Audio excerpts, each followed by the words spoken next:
लग्नाच्या आधी पुरणपोळी पाहून नाक मुरडणारी मी आज पुरणपोळी बनवती आहे। तर नमस्कार मंडळी, पहिले तर तुम्हाला होळीच्या खूप खूप शुभेच्छा। आज मस्त असा पुरणपोळीचा बेत आहे, पण याआधी मी 2-3 वेळा फक्त पुरणपोळी बनवली आहे आणि एखाद्या सणावाराला माझी सासूबाई असल्या की त्याच बनवायच्या आणि त्यांच्या हातूनही नेहमी आमचं पुरण बिघडायचं, कारण आमच्याकडे पुरण यंत्र नव्हतं।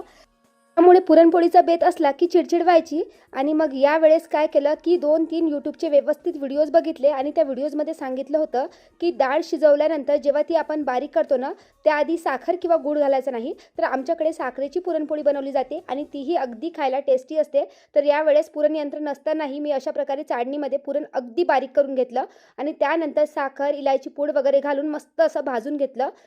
बघा पुरणपोळी कशी टम्म फुगली आहे ना। खरं सांगू, हे माझ्यासोबत पहिल्यांदाच झालं। आता नेक्स्ट टाइम मला थोडासा पुरणपोळी बनवण्याचा कॉन्फिडन्स आलेला आहे।